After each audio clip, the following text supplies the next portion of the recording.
Before I formally introduce Don today, I would like to take this moment to thank Terry Walsh, Cisco Canada, for sponsoring today's event. Thank you, Terry. Cisco is the charter sponsor with other leading Canadian companies of an 8-city speaking tour across Canada. I would also like to welcome 2 tables of students to today's lunch. They are from Humber College, sponsored by Ernst & Young, and Marshall McLuhan Catholic Secondary School, sponsored by BMO Financial Group. Students, would you please stand so we can recognize you?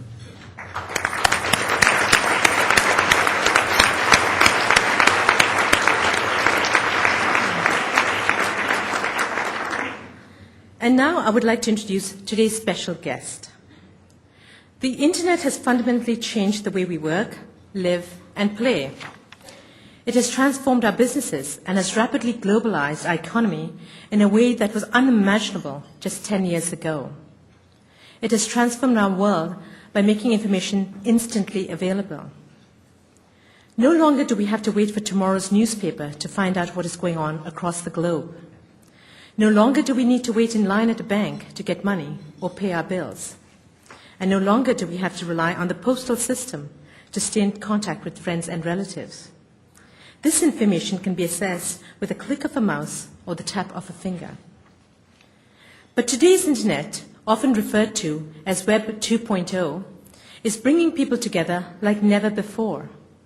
Thanks to the new web, encyclopedias, jetliners, operating systems, mutual funds, and much else are being created by teams numbering in the thousands or even millions. And websites like Flickr, MySpace, and Second Life are enabling peers to collaborate across time and space to create value that otherwise would never have existed. And while this may be scary to some of us raised in the Atari or pre-Atari generations, it also raises tremendously exciting possibilities for society, and in particular for solving some of the biggest challenges facing the world today. Don Tapscott is a thought leader in this dynamic, collaborative, web-based world. And I'm very excited that he's with us today to share his insights into the phenomenon of Web 2.0 mass collaboration.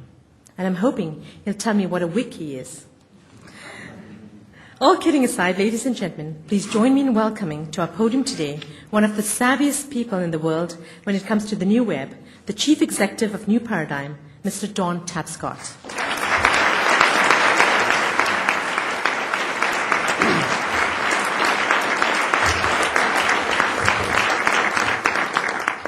Thank you for that very kind introduction, and thanks to the Canadian Club for holding this magnificent lunch. Also, Terry Walsh from Cisco, thank you for sponsoring the lunch, and I'm also in gratitude to the head table for having come out here today. I'd like to center out Gord Nixon in particular, who gave a jacket quote for the book and who I've been able to drag out at several events to get this book launched. And there's also a long list of other people I could acknowledge in the room, but I would like to just pick on one, which is my mom, Mary Tapscott. Thank you, Mom.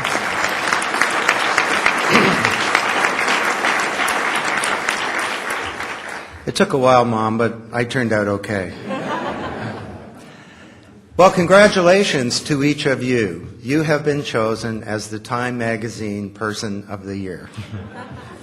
As the online collaborator, you're the Person of the Year, and you've been up to a lot over the last year. But as Anthony Williams, my co-author, would say, that was so 2006.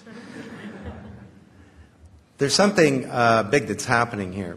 On February the 4th, viewers of the Super Bowl will see an ad on the Super Bowl from Frito-Lay that was created by one of its customers as part of an online contest, and that was chosen by you once again. In fact, after this lunch is over, go back to your office or home or whatever and vote for which of the top 5 ads you think is the best. And when this ad is broadcast, it will be the most anticipated ad in the history of the Super Bowl, and maybe ever. Between now and February the 4th, a lot of things will happen. First of all, MySpace, the online community, will grow at 375,000 new registrants per day. Wikipedia, an online encyclopedia owned by no one, developed by millions, with quality as good as Britannica, according to recent studies, will grow to be about 12 times bigger than Britannica, and it'll probably get translated into another language or two. It's now in dozens. On the virtual community, Second Life, there'll probably be a couple more Second Life millionaires. This is where you, or more precisely your avatar, can go and have a second life. And you can buy and sell things and have a country property on the lake. And this is all done with Second Life money, but because that's pegged to the US dollar as a floating currency, this is now real money, and there are real US dollar millionaires as a result of their activity in the Second Life world. And between now and February the 4th, every second, 24 hours a day, there'll be a new blog created. Now, some of these don't exactly have a huge audience, but some of them have an audience of 800,000 or 900,000 people, which means they rival today's modern newspapers and television channels. If Bob Dylan were commenting, he might say, there's something going on here, and you don't know what it is. What is going on? And where is this headed? And what's a business manager to do about it? Well, this is really the topic that we tackled in our research. The easy answer to all of this would be to write it off as another bubble. Big mistake. You see, throughout human history, whenever you have a big innovation, electrical power, internal combustion engine, the telephone, radio, television, whatever, these innovations all followed a similar pattern. First you had experimentation and then some activity, and then you had a period of investment and excitement and speculation, and this led to a bubble, and the bubble burst. And then what happened, everybody got depressed, and then we moved into a period of decades of long-term deployment, where the real impact of the innovation was understood on business models, on the economy, and on society, and that's what's happening today with the internet. We've had our bubble. And smart managers are beginning to understand that this is not about dot-coms or websites or eyeballs. What we're moving into is the early days of a huge change in the corporation and in the way that we orchestrate capability, the way that we innovate, the way that we create goods and services in society, the way that we mine for gold and build aircraft or discover new medicines and drugs. So what's going on here? Why is all this happening? Let me talk about 4 big drivers.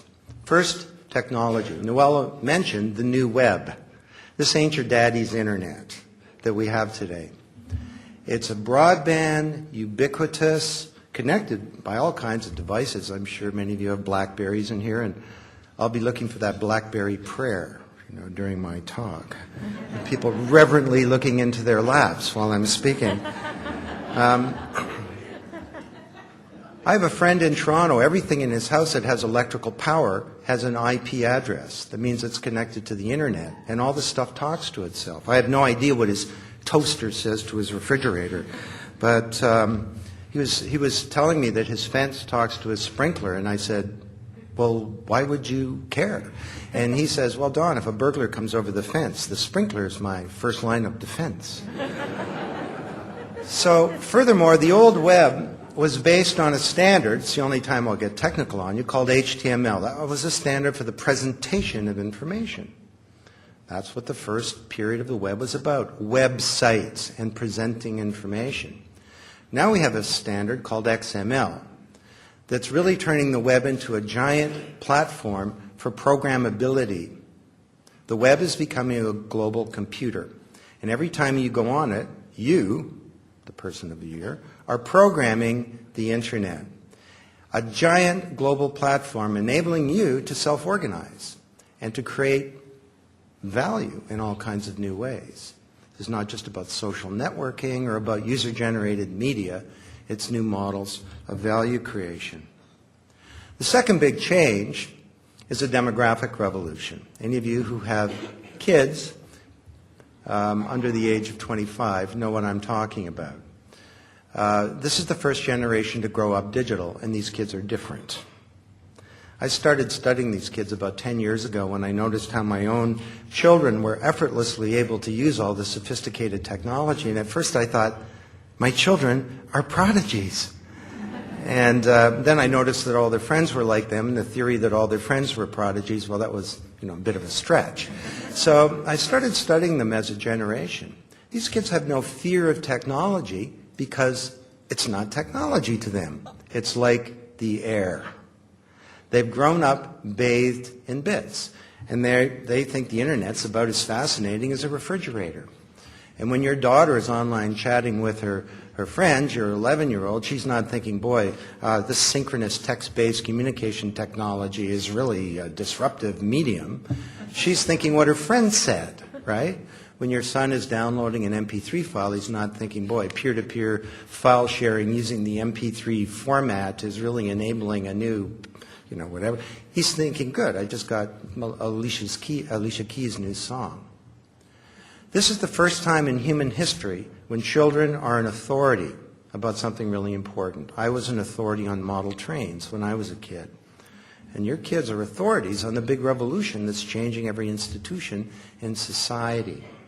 This has never happened before. The only time we came close was with immigrant kids who learned the language, and the 11-year-old at the breakfast table was an authority. But it's never happened as a generalized societal phenomenon. Biggest generation ever is coming into the workforce and the marketplace.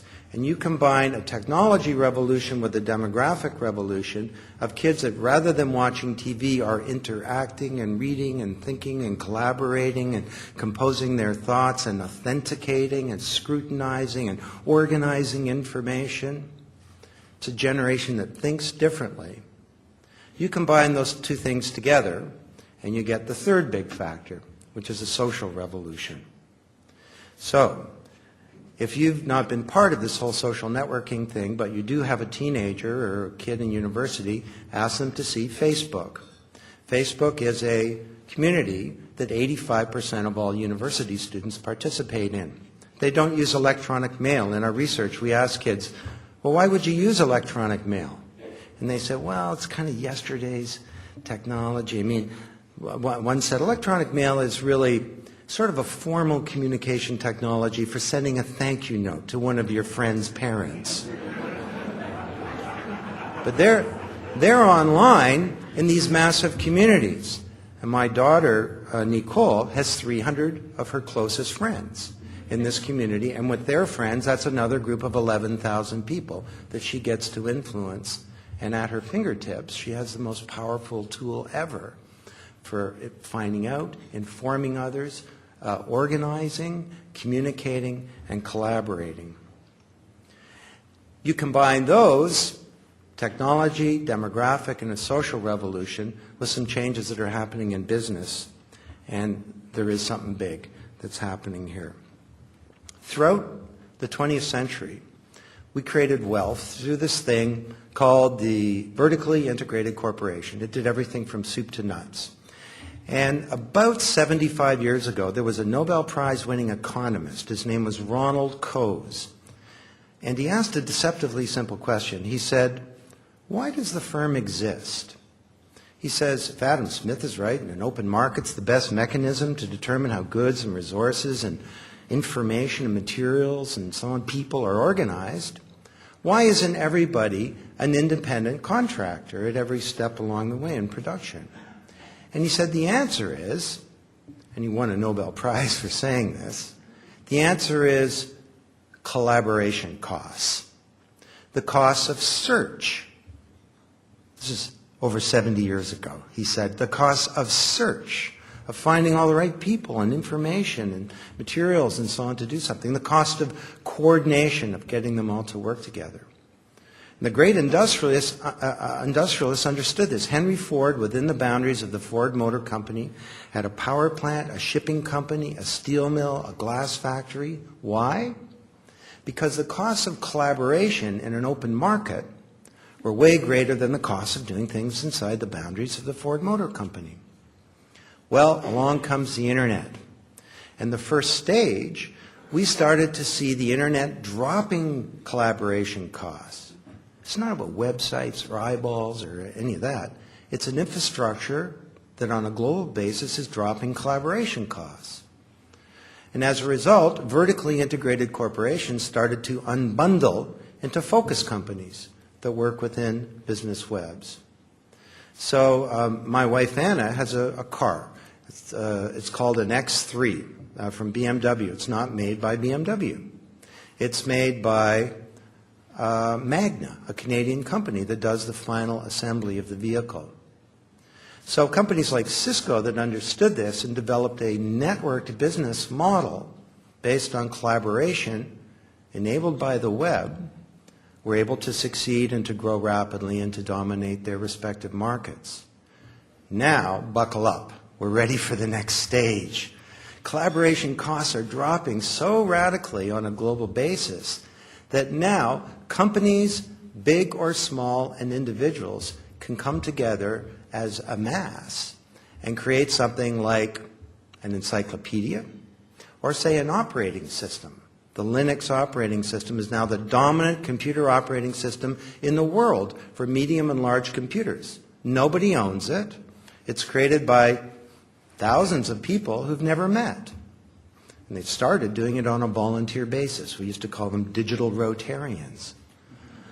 Well, if you can create an operating system that way, could you create a mutual fund? It's called marketocracy.com. It turns out that you can create physical goods and services. This is leading to the first Category 6 business storm. This is the perfect storm. Technology, demographics, a social revolution, and an economic revolution. And we became convinced in our research, and we did millions of dollars of research, that the corporation as an institution is going through the biggest change in a century. Buckle up. Now, there are lots of detractors of this whole thing. Many people have said, this is all bad. This is bad for capitalism. You see, when you start having volunteers coming together and creating, say, an encyclopedia or an operating system, this takes away from the legitimate right of companies to make a profit. And companies need to make a profit, otherwise we have no R&D and we have no investment and we don't have capitalism as we've known it. And what we concluded in our work was that this view is really badly mistaken. That smart companies in industry after industry understand that mass collaboration is this powerful new force that can be harnessed for growth, for competitiveness, and yes, for profit. So let me tell you a story. Is Rob McEwen here, by any chance? Rob? Oh. I thought he was going to come, and I was going to censor him out. But picture, if you will, a handsome-looking lad. Rob was the CEO of a company called Goldcorp. I know him well. He's my neighbor, actually, which is how I found out about this story. And he was a banker, found himself taking over a gold mining company. And he asked his geologist, tell me where the gold is and how much gold we've got. And a year later, he concluded, after asking them this question every which way to Sunday, that they didn't know the answer. But it occurred to him, if my geologists don't know the answer, maybe somebody else does. So he did a radical thing. In the gold mining industry, your most secret intellectual property is your geological data. This stuff is kept in safes and high-security computer systems. He took his geological data and he published it and organized a contest on the internet called the Goldcorp Challenge. $500,000 for anybody who can find gold. He got submissions from all around the world, 77 to be precise. They used techniques he'd never heard of. They came from geologists, but they also came from mathematicians, computer scientists. He was getting organic solutions to inorganic problems. And for his $500,000, he selected the top 3. For his $500,000 investment, he found over $3.4 billion worth of gold. And the market value of the company over a period of years went from $90 million to close to $10 billion. And I can tell you, because he's my neighbor, he's a happy camper. He just did a renovation to his house. Now that he has billions of dollars. No. So what's going on here? You know, conventional wisdom says, here's how you compete and you create value. You get all the best people, and you get them inside the boundaries of your company, right? And your human capital, your most precious resource, goes out in the elevator every night. So you need to retain them. And then you create a good environment whereby they can work and innovate, and then they come up with things, and you protect it. And you trademark it, and you patent it, and you keep that information secret, and you sure don't open up to the world. He did the opposite of all of that. He viewed the world as being his human resource department, basically. He adopted the 4 principles of Wikinomics. He embraced peering, not just about hierarchies. We've always created wealth through hierarchies, and hierarchies will be around forever. But he reached outside the boundaries of these hierarchies and found peers of his geologists elsewhere. Secondly, he opened up the boundaries of his corporation. Thirdly, he shared his information. I'm not suggesting you open the kimono on everything, but you can kind of undress for success, if you like, by sharing important information as appropriate. And the other thing, the old expression, think global, act local, he not only he thought global, but he didn't just act local, he acted globally. And he reached out all around the world. And as a result, he built a very successful company. So, where's all this going? Well, that was a summary of chapter 1 of the book. And I'm not going to be able to do the other chapters, especially the last chapter, which we're writing as a wiki. And we'd invite all of you to come and co-create this chapter with you. We hope it will be the definitive guide to competitiveness in the 21st century. But I will mention with an example these what we call 7 wonders of mass collaboration, and just a second on each. The first are the peer producers. So I asked Linus Torvald, who is the founder of Linux, why do you do this? There's no money in it, really, for the main participants in Linux, although today most of the participants in Linux are there because their company has sent them there to work on it. Why do you do this? And he said, Don, if you were an engineer, you wouldn't ask me that question. When I solve a technical problem, the hair stands up on the back of my neck. So, for Microsoft, this turned out to be not a positive thing. For IBM, they decided we're going to embrace Linux. They put $90 million a year into the Linux movement, and it saves them $1 billion a year on developing and maintaining an operating system. You can harness peer production for success. And in doing so, you raise the tide, all boats get lifted, and you compete on a different level. A second is something we call ideagoras. This is an open market for ideas, or uniquely qualified minds. So when Procter & Gamble wants to find a molecule that'll take red wine off a shirt, they don't go to their internal R&D department to find it, because A.G. Lafley, the CEO there, has said, I want half of all our innovations to come from outside the company. So they'll go to an ideagora on the internet. One is called Innocentive. There are 90,000 chemists. And out there is a retired chemist in Toronto or a grad student in Taipei who can find that molecule, and P&G will pay them, opening up the boundaries. And as a result, P&G, of course, saves millions of dollars. They come to market faster. And today, they have 22 brands worth more than $1 billion. And you ask A.G. Lafley, what's the main driver for our success? He'll tell you, we have a new model of innovation based on mass collaboration. Prosumers. You not only can consume products and services, you can produce them. So in Second Life, the 2 million people that are there in this community are producing the product, the good and service. Lego had a product called the Mindstorm. Kids build robots. But because kids are so smart, they hacked the code, they created a website, and they started sharing all these applications. So Lego had a choice. It could be like the music industry and decide to sue the children, or Don't get me going on that one. Or it could open up their whole platform, which is what they did today. There are thousands of software engineers between the ages of 65 and 4 developing Mindstorm applications. Their consumers produce the product. Fourth, what we call the new Alexandrians. Imagine if the biotech and pharma companies had decided to own each a chunk of the human genome. How not just healthcare, but humanity would have been set back inexorably. They decided, no, we're going to share for science, and we're going to have a new science of sharing. And by sharing, we'll create this wonderful asset that will enable all of our businesses to grow, and we'll compete on a different level. 5, what we call open platforms. All the world's a stage, and you get to be a player. So you're a little mom and pop business. You can now harness the global capability of Amazon.com because Amazon has opened up that business infrastructure, their technology, their payment systems, their shipping systems, and you can go sell your stuff on Amazon. A third of Amazon's revenue today comes from this. How could you open up your business to the rest of the world? You're a car company?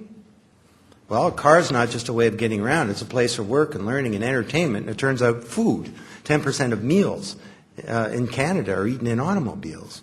So how could you open up those platforms such that you could have, as Amazon does, 200,000 programmers outside the boundaries of Amazon co-creating value for Amazon? I bet you get a lot of teenagers that will create some great systems for entertainment or for learning in the car. You don't want them messing with the drivetrain and the steering systems, but those non-mission critical systems. 6, the global plant floor. Boeing, the 787 Dreamliner, was designed in a completely different way. Rather than having a spec and putting that out hierarchically to your supply chain, Boeing said to all its partners, this mind-boggling global ecosystem, we want to co-innovate this aircraft with you. Including, we're going to design it together, and the partners do important things in the plane, like make the engine, or the fuselage, or the electronics. 787, it's a fabulous plane, it's coming to market, it's on time, it's on budget, and it's not just that that's a better way to make an aircraft, its competitor Airbus, some people speculate, may never come to market. The stakes are becoming very high in understanding these new principles. And finally, the wiki workplace. I don't know if this is a story out of school, but I was doing an executive briefing at Cisco, and their head of sales and marketing comes up to me and he says, Don, could we wiki our sales playbook? That is, have all of the salespeople develop the sales manual rather than some bureaucrats in head office, he says. He says if they develop it, I would think it'd be better because they're the ones who know how to sell and they're working with the customers. And furthermore, if we create a wiki for the sales playbook, then it's more likely to be followed, wouldn't you think? And of course, he was absolutely right.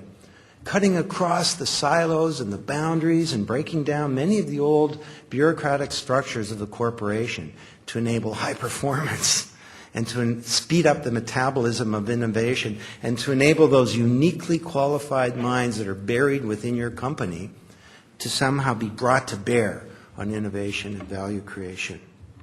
This is a huge change. And it's a time to me, yes, there's some peril, but it's a time of great excitement and that's very positive. Call it a new age of participation. People get to participate in the economy in ways that were previously unthinkable. You can not only read an encyclopedia, you can write one. You can not only watch the evening news, you can produce a news clip on current TV, and if it gets a lot of votes, it's going to be broadcast on the cable network in the United States. You can not only watch a Super Bowl ad, you can try and be the person that creates one.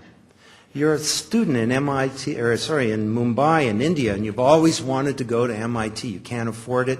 MIT's opened up its courseware. And when you learn at MIT how to be a great programmer, you can join a group of 100,000 programmers on the internet called Top Coder, and maybe Cisco will hire you as a coder to solve one of their technical problems. You can fight crime in your community without being part of the police department by doing a mashup of Google Maps against local crime statistics. You can fight and to help people survive a hurricane. Katrina, the authorities responded badly. People self-organized using Google Maps and other capability. There'd be a little bullet on the map saying, woman in second floor of house in wheelchair, water 8 feet and rising. And she was saved because of that. A new age of participation where the human talent of planet Earth has an opportunity to be brought to bear on innovation, value creation, wealth creation, and oh yeah, on profit, too, for companies that can figure it out. This is, if I may use that term, a paradigm shift. I'm allowed to use that term. I wrote the book, okay? When you get one of these, you get a crisis of leadership because these things cause coolness, dislocation, confusion, vested interests fight against change. And leaders of the old are often the last to embrace the new. How can your company find the leadership to make a change like this? Well, final conclusion from our research, in the age of mass collaboration, leadership can come from anywhere. And you may be the CEO of a company or you may be buried 7 levels down, but you, if you will it, can be a leader. This is a time of great opportunity, and I thank you so much for your interest in the book, and on behalf of Anthony and New Paradigm, I wish you the very best. Thank you.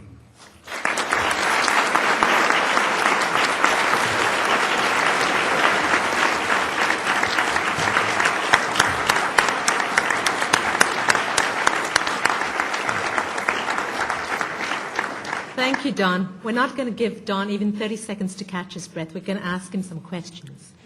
So we've got some questions from the audience. Don, what might mass collaboration mean for government and democracy? Well, that's a great question, because we don't exactly have a collaborative model of democracy, if I may say. Let me stereotype it. I'm a politician. Listen to this 30-second sound clip, which in the U.S., by the way, is a negative ad about something that, as a young person, I sure don't care about. And then go and vote for me, and I'll broadcast to you for the next 4 years. It's a one-way broadcast model of democracy. Could we move to a more interactive, engaged model of democracy? And the technology has been there to do this for some time. And actually, my company worked with the White House, and it was the end of the Clinton administration, and we were going to do what we called a digital brainstorm. And Bill Clinton was going to come on Monday morning television. He was going to say, we're going to have a discussion in America for the next 2 weeks. The topic he chose was the digital divide. How will we close the digital divide in America? And it's going to be broken down by state and by group. There'll be a lawmakers group and a private sector and educators and so on. He says, I've hired thousands of university students that will bring the best ideas to me. I'm going to participate every day, and at the end of 2 weeks, I don't know what we'll do. But I know that we will have a real discussion, and there will be initiatives catalyzed, and I'm going to learn a lot, and you're going to learn a lot, and this is going to help us take a baby step towards a whole new model of democracy. The old model of democracy was pretty good for the printing press and for television, but kids don't vote today. And it's not because they don't care. They have very strong values, and it's not because they don't know what's going on. They may read the newspaper less, but they still are knowledgeable. People say, oh, they get their news from The Daily Show. Well, that's not true. The Daily Show is not funny unless you know the news. So if we're to reach out to this new generation, and if we're to exploit the potential of this new global infrastructure for collaboration, we have an opportunity here to make some really big changes in the nature of the body politic and in our lives as citizens, not just as units in the economy. Thank you, Don. How do you see our new age of mass collaboration helping us address today's environmental challenges? Well, it already is. There are heaving communities on the web that are organizing to protect the environment. And just on something like global warming, If any of you have seen the Al Gore movie, he points out that this bizarre thing that half of the articles in newspapers question whether or not global warming exists. But if you take a random poll of 938 scientists who all have peer-produced articles, 0 out of the 938 question that in any way that there's a fundamental change that's happening here. So the truth kind of will out about the environment or many issues eventually. Now, sometimes it takes a while. But, environmental activists, when I was a kid, what could you do if you were, against racial discrimination as I was, or, against the war in Vietnam? You could put a little poster on a tree or something. Today, at their fingertips, you can reach out to thousands and millions of people in the world and organize. And this is becoming a new force for social change. Thank you. Did you use mass collaboration in writing this book? Thankfully, I can say yes, in a bunch of ways. First of all, we didn't like our subtitle, so we went onto the web and we had a 48-hour discussion help us select a subtitle for the book. And in the first 24 hours, we got like 120 subtitle suggestions, and a lot of them were really great. Every book has a title page. This book also has a subtitle page, because we printed 15 of our favorite subtitles that never made it onto the cover. Now, some of them weren't printable, How a couple of guys sucked us into writing a subtitle and made a fortune on a book. But so that was one thing that we did. The second thing is the research. There were literally hundreds of people involved in the research behind this book, and if you add it all up, it was actually $9 million worth of research. And the acknowledgement section of the book is very long, much longer than any book that I've written before. And the final thing that we're doing, as I mentioned, is we're inviting the world to co-author the final chapter of the book. And this will go on for years. And we hope that this will become a very significant, important document. We've done it under what's called a commons license, so we don't own it, and we will not make money directly from this. This is something that exists. It's part of the commons, and it's part of the public. And I think any of my team that's been working on this will tell you, it's quite amazing. People come in, and they just reorganize everything you had. And often what they do is very helpful. They ask tough questions about, why does the book say this? And Anthony and I are wondering, oops, maybe in the next round we'll just change that formulation a little bit. So if you can be comfortable inviting the world in to scrutinize you and to participate with you, then some very good things can happen. I think the book is a product of that. You've described a big change in the corporation. Will it cease to exist? Will the corporation cease to exist? No, I hope not. The corporation, for better or for worse, is the institution that we've chosen to create goods and services and value in society. And it turns out the other options to that have not been helpful. And I don't think we'll ever get to a world where we're all independent agents. The corporation is also the only vehicle, really, to organize the ownership of wealth. And this does not mean that companies will become smaller, by the way. You look at a company like P&G that's harnessed mass collaboration, it's getting bigger, not just in its revenue and its profit, but in terms of the number of employees. And we will always need employees within our corporation. In my company, for example, we need a core of people who we can all complete each other's sentences. And we all sort of understand very deeply what our core intellectual property is. But having said that, there's a whole new opportunity to engage the world in ways that were previously impossible. Well, we have a lot more great questions, but I'll have to cut it out. One more question, Don. How do you ensure accuracy and quality in these communities? Actually, we don't have to do it because the community tends to do it. And it's an amazing thing. Actually, Gord, if I can pick on you, I went and looked on Wikipedia, and Gord Nixon is on Wikipedia. Now, and it's called a stub. So someone has gone there, probably one of the hardcore Wikian types, and they've created an accurate description of Gord Nixon, but it's not a complete one. So anyone can go in and change it. So I could go there right after this lunch, and I could type in Gord Nixon is the world's leading accordion player. I'm guessing that's not a true statement. And that would last for a few minutes, but there would be a whole bunch of people all over it. As soon as the world's leading comes up, they'll be all over it and correct it. And then there'll be a bunch of accordion players who'll be saying, "Who the heck is Gord Nixon?" You know, guy doesn't even have a CD. So, and that'll get corrected. And I'll just end with this funny story. Mike Dover, who's here and is at New Paradigm, it was about 8 months ago. He sent me an email saying, "Don, I just went on to Wikipedia and I entered your word, Wikinomics, the theory and practice of mass collaboration as defined by Don Tapscott and Anthony Williams in their book of the same title." And so I thought, that's interesting. And I went there and it was gone. And so one of the things about accuracy is you can find out what happened to it. So in the few minutes that it was up there was a raging discussion from people from all over the world, I guess. And somebody says, "Well, this is a neologism. I just Googled this thing and only got 60 hits. That doesn't get into Wikipedia." And somebody else says, "Well, Tapscott's a credible author and he's come up with these other terms." And somebody else says, "Yeah, but what if his new book is a disaster? I mean, we can't let this in." And they deleted it.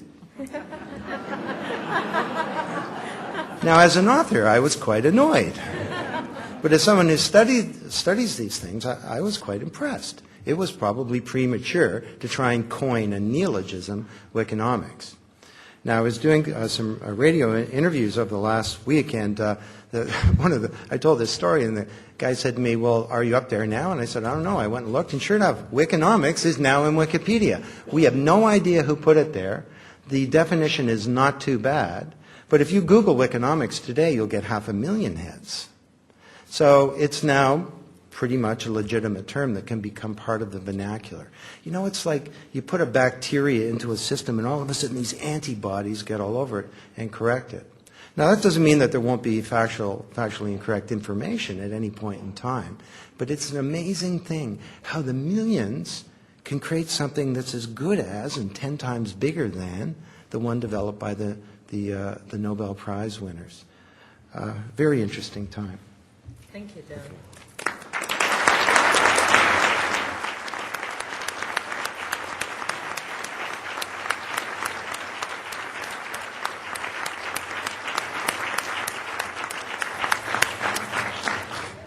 Thank you, Don, for being such a great sport. We've got a few more really good questions, so we will catch Don after the lunch and post his answers on the website for you.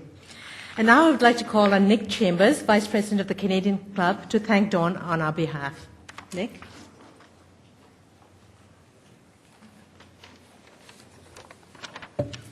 Thanks, Noella. Ladies and gentlemen, if Don Tapscott and Anthony Williams ever adapt Wikinomics for the big screen, I recommend you take your laptop and a wireless card to the theater. I'm sure many of you are itching to get back to your computers, inspired by Mr. Tapscott's anecdotes and inspiration. Reading Wikinomics provides a similar experience. One can't help but multitask. Your internet browser or two on the right, Don's book on the left. One of my detours when reading it led me to look up the word change on Wikipedia and then on WikiQuotes. There I found the following words written 30 years ago or more by a now deceased American writer named Eric Hoffer. He wrote, "In times of profound change, the learners inherit the earth, while the learned find themselves beautifully equipped to deal with a world that no longer exists." Well, not only are these times of profound change, but the changes are happening right before our eyes, thanks in large part to mass collaboration. Don, you have made a very wise career choice.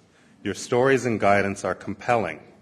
I'm confident that what you've discovered through your research is also only the tip of the iceberg. On behalf of everyone here, please accept my sincere thanks and wish for continued good fortune.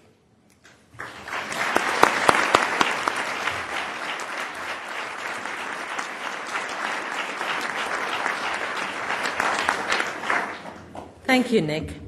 This wraps up today's program, which was broadcast live on Rogers Television and will be rebroadcast in the days to come. You can also see the webcast of the speech by visiting canadianclub.org. Thank you all for coming today. This meeting is now adjourned.